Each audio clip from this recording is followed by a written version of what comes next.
Enfim, módulo 4, ego. Por que a gente precisa conhecer a natureza desse impulso, ego? Porque é isso que nos separa. Basicamente, o que me separa do meu ser sou eu, minha persona, essa imagem autocriada, essa história que carrego, que me confundo, que me identifico, esse corpo, tudo aquilo que nós enxergamos como uma autoimagem, toda essa memória compilada e todas as minhas projeções para o futuro, porque quando eu carrego essa memória, essas crenças, inevitavelmente eu projeto meu futuro a partir das minhas próprias crenças. E isso me impede de ser, de habitar num estado de plenitude, de não ter medo, porque aquele que não carrega vestígios da sua crença, do seu passado, não consegue projetar. Portanto, ele vive num estado de presença. Os pensamentos que carrego não sou eu. A história que carrego não sou eu. Essa mente dual que nós vivemos, que estamos habituados, cria um senso de existência, um senso de vida que não é a vida. A vida permanece aonde nunca se absteve. Ela é o pano de fundo dessa existência desse eu. E ela é a própria existência desse eu. Só que criamos um personagem, nos identificamos como personagem. E é aí onde o drama e a trama acontecem. Essa é a base da ilusão. Muito se fala que a vida é uma ilusão. Calma. O senso de vida do qual eu acredito é uma ilusão. A vida nunca foi uma ilusão. Mas a conotação, o senso e todas as histórias, os dramas e a trama que eu me apego é ilusório. Por isso o descarte é necessário. Mas isso não é tão fácil dessa maneira que acredita ser. Porque há que existir uma aquietação natural e gradual da mente.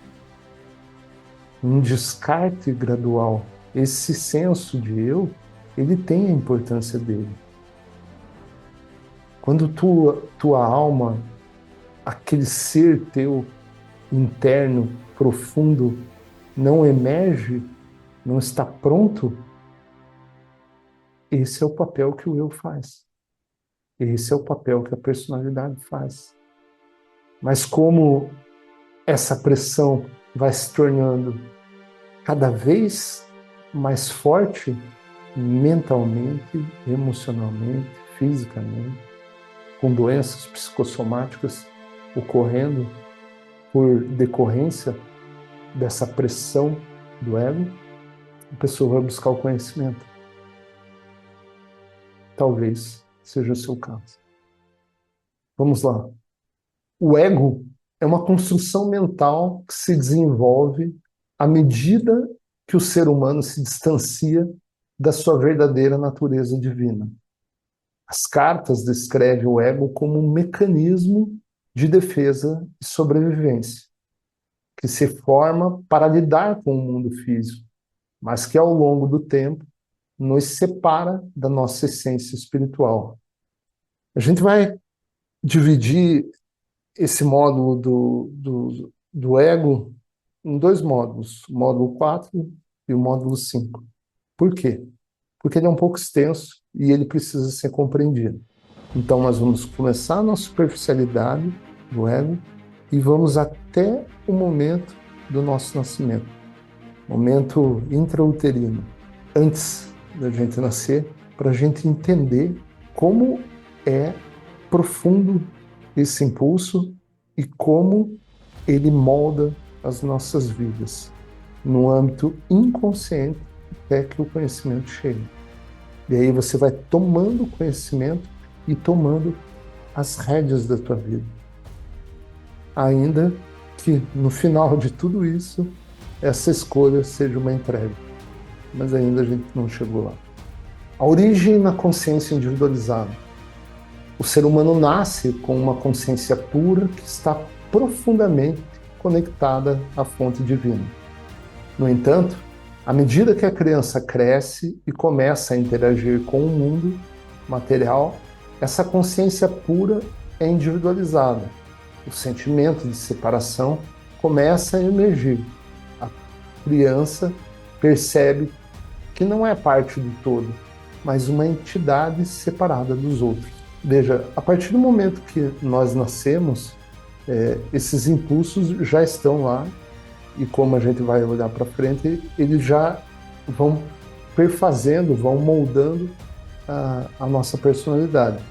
Só que o ego, ele vai se formando nessa criança gradualmente, seja com tudo aquilo que ele já carrega geneticamente, biologicamente, emocionalmente e intelectualmente, e o ambiente externo, que vai ajudando, e esse é o grande formador do ego, que é esse ambiente externo, onde vai moldando ele. Tanto o ambiente físico como o ambiente energético, emocional. O amor ou a ausência de carinho na formação dessa criança e tudo que vai que está entrelaçado, né? Que vai formar essa personalidade. O desenvolvimento do eu físico, conforme a criança experimenta o mundo físico e o corpo, ela começa a se identificar com esse corpo e seus sentidos. A ideia do eu sou este corpo surge. E o ego começa a se firmar como um sistema de pensamento baseado na identidade física. Normalmente a criança, nos primeiros meses de vida, ela vai interagindo com o corpo dela, ela vai se conhecendo, ela vai se olhando no espelho, e tudo isso vai fazer com que a mente vá se identificando com aquele corpo. Tudo isso é um processo natural, você tem que entender isso. Tudo isso é um processo natural. Mas dentro desse processo natural, nós vamos ver aonde que esses impulsos vão ganhando vida e vão ganhando autoridade, vão ganhando um cunho ditatorial na nossa vida. E principalmente de autoproteção. E, sobretudo, compreender que nós não somos isso. Para que, enfim, consigamos enxergar um horizonte de liberdade. A reatividade e a autodefesa. Com o crescimento, a mente reage às experiências externas. As primeiras experiências de desconforto, dor ou frustração levam a mente a desenvolver mecanismos de defesa. O ego começa a se formar em torno da ideia: eu preciso me proteger. Isso leva a um desenvolvimento de padrões de reatividade, onde a pessoa busca evitar a dor e buscar prazer e segurança. Essas são as diretrizes do ego: se defender, a busca de prazer e de conforto e, sobretudo, a autodefesa, seja ela física ou psicológica. Então, eu sou pai e uma das coisas mais difíceis que é os pais não agirem em reatividade com o filho.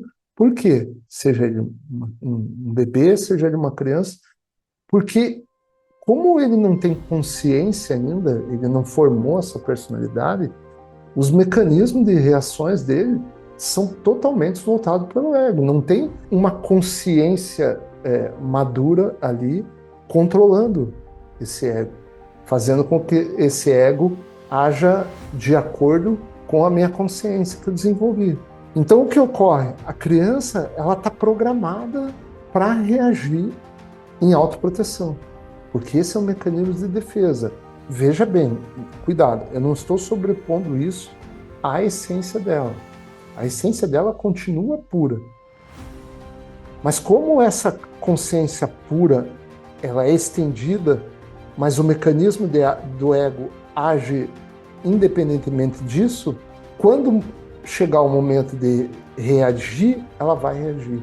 Quando chegar o momento dela chorar porque está com fome, seja um bebê chorando ou mais tarde uma criança pedindo comida, esse é o mecanismo do ego, para fazer com que aquele ser físico sobreviva. Mas ao longo das nossas vidas, o ego vai se sofisticando e ele vai atender a outras demandas. A construção de crenças, à medida que o ego se consolida, ele passa a criar um conjunto de crenças baseadas nas experiências passadas. Essas crenças são frequentemente distorcidas e limitantes, baseadas em medo, insegurança e sobrevivência. Crenças como eu não sou bom o suficiente ou preciso lutar para sobreviver surgem e o ego passa a ver o mundo através dessas lentes distorcidas.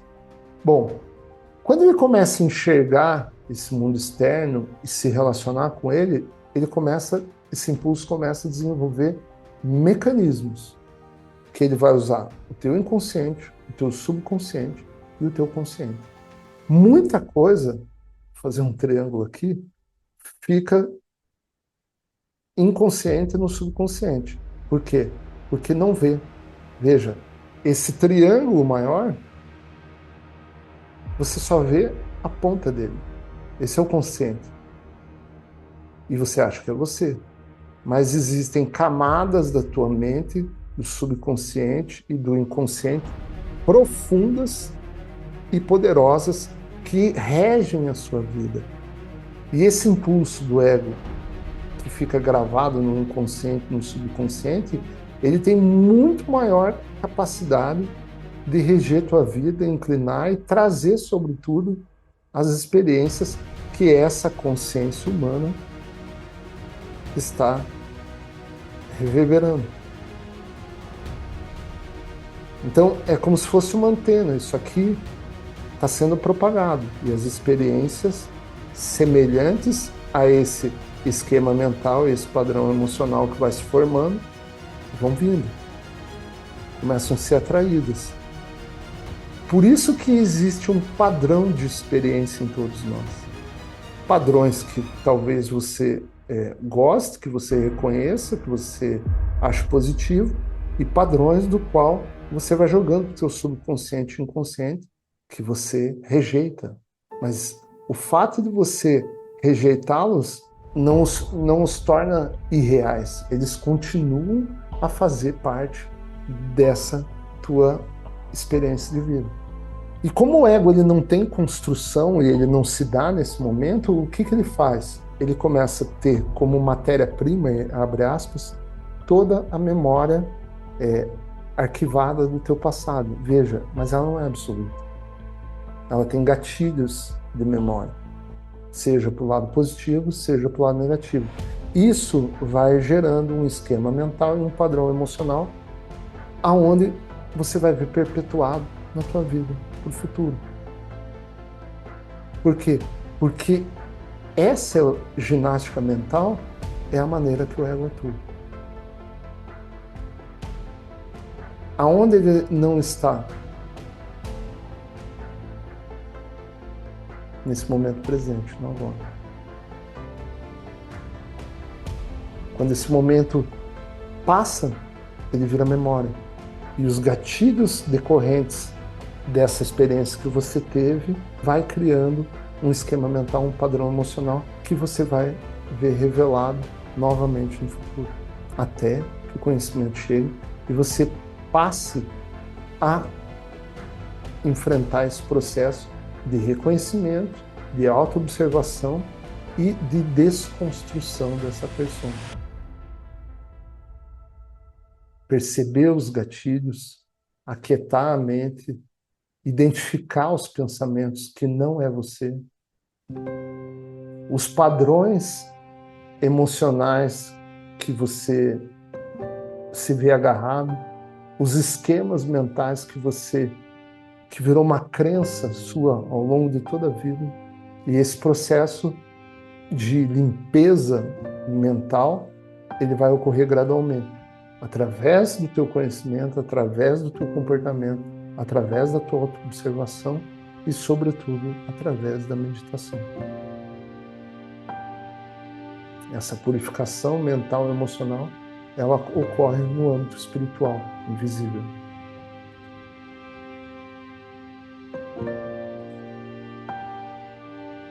A identificação com o mundo externo. O ego se fortalece à medida que a pessoa começa a se identificar cada vez mais com o que é externo. Status, riqueza, aparência, opiniões de outros e assim por diante. O foco no mundo exterior leva ao esquecimento do eu interior. A pessoa acredita que sua felicidade depende de conquistar ou controlar coisas e pessoas ao seu redor. O que nós estamos fazendo aqui, ele é um compilado. E de maneira nenhuma, esses vídeos que eu estou fazendo aqui substituem o teu estudo aprofundado das Cartas de Cristo e eventualmente de outras obras que eu vou colocar aqui, complementares, para você aprender a se conhecer, para você reconhecer esse ser. Isso é o processo da existência. Existem outros níveis de consciência para além do físico que, quando você transcende essa experiência e se liberta até certo ponto, suficientemente do ego, essa dimensão ela não é mais necessária. É uma autoescola. Então, o que eu estou trazendo aqui é extremamente resumido, ainda que talvez você nunca tenha ouvido nada dessa natureza. Então, tentando criar uma timeline aqui, a criança nasce, aí ela vai se identificando com o corpo, o ego começa a se fazer sentir ali, nas necessidades básicas, de físicas, emocionais dela, e o ego começa a aparecer. Na medida que ela passa ali da parte da infância dela, ela já está muito envolvida com o externo. E isso é natural, isso faz parte do processo. Quando ela chega ali na adolescência, começa a rebeldia, que ela já tenta buscar uma liberdade, mas essa liberdade ela está achando que é uma liberdade das pessoas que estão em volta, ou da maneira dela se comportar. Mas, na verdade, já é uma liberdade que ela está percebendo que esses impulsos do ego estão aprisionando ela. Mas ainda ela não compreende isso. Então, ela começa a se tornar rebelde, em geral. Depende do impulso do ego. Ele muda muito de pessoa para pessoa. Por quê? Por causa de todo aquele compilado no momento da concepção. Então, essa rebeldia, ela vai querer experimentar a vida. Também é natural, faz parte. O problema é que quando ela chega na vida adulta e ela consegue as coisas que a sociedade, dentro de um senso de vida, diz que são boas e que é aquilo que vai fazer com que ela se torne uma pessoa correta, uma pessoa boa, uma pessoa de sucesso, ela começa a formar as crenças dela. E aí vai chegar num momento onde a pessoa acredita que ela está madura perante a vida. E, na verdade, ela está totalmente subvertida já aos impulsos do ego. Porque ela não tem mais o senso de ser dela, ela não tem mais a capacidade de silêncio, ela não tem mais a capacidade da presença. A mente dela se tornou extremamente ativa e reativa, defendendo emocionalmente e fisicamente e intelectualmente essa entidade. E é aí que as coisas começam a pesar. Ainda que a vida dela esteja dentro daquilo que ela acredita que está aceitável, que é aquilo, os desejos que ela buscou se realizarem. Se não ocorreu isso, o sofrimento é maior ainda. Mas veja, como ela não tem o conhecimento ainda, como ela está só se sentindo prisioneira, vai chegar um momento que ela vai começar a tentar buscar isso. Ou ela vai ficar mais rebelde ainda, ou vai piorar as coisas. Por isso a dor, o sofrimento, ele faz parte da cura. Ele é um processo. E veja que nesse momento não existe nenhum conflito ainda interno. Porque ainda que a alma esteja sufocada, ela não está emergindo, ela não está comunicando, ela não está se expressando. Quando o ego já consumiu grande parte dessa mente. E o que vai ocorrer? O ego vai ditar o comportamento dessa mente, vai ditar as regras. Então a entidade passa a experimentar um egocentrismo muito grande, onde faz com que ela se sinta completamente dividida. E o medo faz parte disso, vai estar instaurado ali. Então ela passa a reagir. Por quê? Porque essa entidade está com medo. Que tipo de medo? De toda a natureza. Tudo que ela sentir medo internamente, ela vai atacar externamente, seja em qual aspecto for. Então ela passa a querer controlar as coisas e as pessoas ao seu redor. E veja, como não há uma rivalização entre ser e ego ali, mente egóica, ela não enxerga de verdade. Mas o sofrimento vai fazer com que, em algum grau, em algum momento, ela desperte. Pode ser uma fagulha de um despertar, pode ser um pequeno vislumbre que a alma vai sussurrar ali, até que o sofrimento faz ela se ajoelhar. Por isso que, na nossa sociedade moderna, está todo mundo buscando um senso de vida, um conceito de vida, né? De sucesso. E uma parte das pessoas conseguem isso. Por quê? De tanto ela bater naquela tecla, ela forçar, ela se dedicar, ela consegue. Mas a vida dela passa a ter um aspecto positivo, um aspecto feliz e outro aspecto negativo, ou outros aspectos negativos e infelizes. Por quê? Porque ela está operando ainda dentro no sentido de uma consciência humana, está entrelaçado essa intenção da alma dela e o ego tentando controlar todo esse trama que está ocorrendo. E esse aspecto infeliz que vai fazer com que ela desperte. Você veja como o sofrimento emocional ele tem o papel dele. Então, concluindo esse trechinho que eu falei, quando ela se vê toda aquela parte, aquele planinho do conceito de vida dela dá certo, a consciência dela passa a experimentar aspectos emocionais. Por quê? Porque você vem experimentar nessa experiência da matéria, entre aspas, matéria, tudo. Todos os aspectos da tua consciência. E a consciência é multifacetada.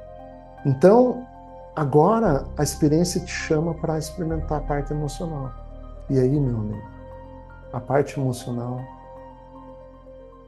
somos todos aprendizes. E aí, faz nego ajoelhar. Não respeita classe social, não respeita geografia, não respeita etnia, não respeita cultura, não respeita nada. O emocional faz a gente ajoelhar, até que a gente se volta para o conhecimento para tentar aprender e reconhecer esses impulsos que estão fazendo a gente se ajoelhar. E é aí que o conhecimento do ego se faz necessário. É aí que a meditação se faz necessária. Na verdade, muito antes disso, não precisava esperar que isso ocorresse. Mas a lei da dor nos força, nos obriga. Então a competição e a separação, conforme o ego se estabelece, ele cria um forte senso de separação entre eu e os outros. Sim, ele vai criando a mente dividida. Né? Isso leva à competição, comparação e julgamento. O ego busca constantemente se afirmar, provar que é melhor ou que merece mais. Ele também cria sentimentos de inferioridade ou superioridade, baseados em como a pessoa se vê em relação aos outros, Como a gente está vivendo uma época de vidas, né, abertas, essas vidas são parciais, né? A persona que está vendo, ela projeta muito. Então, quanto mais longe o outro for, quanto mais distante ele estiver geograficamente, socialmente, mais projeção ele tem. Quanto mais na mente dual, mais você vive do externo, dessas comparações. Tudo isso vai ser derretido, vai ser dilacerado na tua busca espiritual. Porque isso são camadas que vai deixando de existir. E principalmente você começa a ver. Ainda que esse descarte seja gradual, você começa a se perceber. Então, é inevitável você perceber que você é muito imperfeito e muito mais do que você imaginava. Então, a repugnância de si mesmo, ela faz parte do caminho espiritual. Por isso que você tem que estar bem embasado, por isso que você tem que estar bem instruído, por isso que você tem que estar com conhecimento verdadeiro, porque senão a depressão se instaura dentro. Teu eu não vai estar pronto ainda. Mas não tem como escolher. Se você vai nessa fluxo do ego, tua vida vai ficando esmagada. Ela vai sendo esmagada. Ainda que esse conceito de vida seja bacana, que os outros estejam vendo, internamente você não vai estar feliz. Você não vai estar pleno, não vai estar alegre. A alegria é uma característica da alma. O ego ele tem condições para estar alegre. E a alegria dele é sempre fugaz. É um impulso, né? Não podemos esquecer isso. O sofrimento e ilusão. A consequência final do ego é o sofrimento, pois ele está baseado em uma ilusão, a de que estamos separados da fonte e uns dos outros. O ego cria medos, ansiedade e uma sensação constante de falta, porque nunca é capaz de satisfazer suas necessidades de maneira completa. Ele é incapaz de perceber a verdadeira natureza do ser, que é amor, paz e a unidade. Perceba que tudo que o ego busca, que esse impulso nos faz buscar, ele está sempre no horizonte, ele está sempre na frente. O ego nunca está pleno no presente. Por quê? Porque ele vive nessa gangorra ilusória e que certamente parece muito real para nós no âmbito psicológico, porque a nossa mente faz a realidade própria. Então, não adianta você falar que é ilusão, porque aquilo que a pessoa está experimentando, a depressão dela, os pensamentos que não deixam ela, a ansiedade e toda essa batalha psicológica, emocional que está instaurada na mente dela, para ela é real. Mas os mecanismos que levaram até isso, todos são impulsos do ego. Então é como se você criasse uma batalha realista apenas para você mesmo. E com o conhecimento, essa batalha começa a ser abrandada, começa a ser pacificada. Esses inimigos começam a cair de ambos os lados, porque nunca existiu inimigo, só existiu a projeção de um inimigo. Esses medos começam a ser abrandados, eles começam a ser dissipados. E tudo isso se faz através do conhecimento e da meditação e da autoobservação. Pode parecer que eu estou sendo redundante de repetir as coisas, mas é muito importante, porque, veja, da mesma maneira que você foi programado, que a nossa mente foi programada, a gente precisa inverter essa programação, desprogramar. Então é como se tudo que esse mundo externo, esse conceito de mundo, eu gosto de enfatizar, fez com que virasse crença e fez com que fosse experimentado, porque uma vez que virou crença, eu vou experimentar isso no âmbito mental, emocional e experimental, começam a desaprender. Ah, Paulo, então você está falando que tudo que eu aprendi está errado. Não é bem isso. Acontece que a direção do que nós aprendemos está incorreta. Fique tranquilo, tudo que for verdadeiro vai permanecer. Mas tudo que for ilusório tem que ser descartado. E esse desaprender é o teu aprendizado verdadeiro. Porque nunca houve um aprendizado, de fato, porque a tua alma já sabe.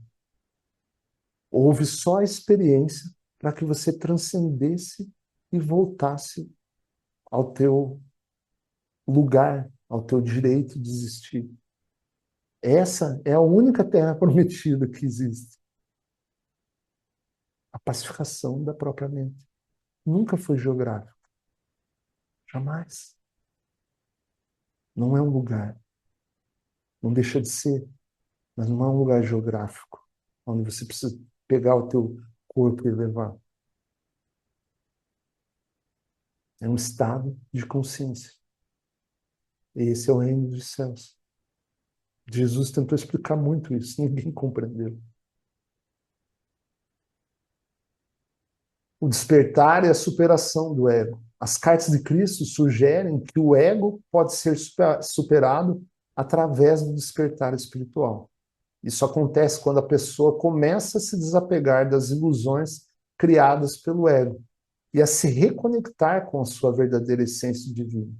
Esse processo envolve a prática de amor incondicional, de perdão e de compaixão, que dissolvem as barreiras do ego e restauram a conexão com o divino.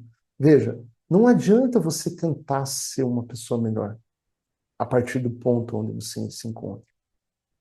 Não adianta eu tentar ser uma pessoa melhor. Eu preciso me reconhecer. Nesse reconhecimento, eu vou descartando as facetas da minha personalidade. E esse amor, esse amor incondicional, que muito se fala, mas pouco se vive, ele já está lá. Lembra a criança no nascimento? O amor dela já estava lá. Ela só estava expressando. Mas o que ocorreu? A experiência, como o ego, sem o ego não existe a individualidade, o ego vem tomando conta dessa mente. Então, essa perda de consciência, esse esquecimento que muitas culturas dizem, ele é natural, porque ele é um processo da experiência. Como o despertar também é um processo da experiência. Tem pessoas que podem viver uma vida inteira e não ter isso. E vai vir a ter esse despertar numa outra encarnação. Esse é o processo. Mas quanto mais esse conhecimento for difundido, for compartilhado, mais rápido no sentido de menos sofrimento precisa existir. O conhecimento é isso. Na medida que o conhecimento vem, você vai sofrendo menos. Por quê? Porque você vai se tornando consciente, você vai se tornando responsável. Não há mais quem culpar, não há mais inimigos, não há mais o externo, no sentido de que você é uma vítima das circunstâncias desse mundo. Não. O ego é descrito nas cartas de Cristo como uma construção mental que surge a partir da ilusão de separação da fonte. Passo a passo, o ego se forma à medida que o ser humano se identifica com o corpo, reage ao ambiente e desenvolve crenças limitantes e padrões de comportamento defensivos. No entanto, o ego pode ser transcendido por meio de um processo de despertar espiritual que envolve o reconhecimento da unidade com o divino e o abandono das ilusões criadas pela mente. Eu vou colocar na tela aqui uma imagem que ela pode parecer até muito simplória, mas eu vou fazer uma analogia em cima dela. Olhe com calma por esse círculo em branco. Procure descartar as bordas dele e olhe da linha azul para dentro. Essa linha vermelha é a tua mente divina, é a tua consciência. É o teu estado de ser, é a tua identidade eterna. Em volta desse círculo existe tudo que você conhece e que você desconhece. Todas as galáxias que você já ouviu falar, o planeta inteiro, todas as pessoas que você conhece, tudo, todas as ideologias, tudo que você possa imaginar.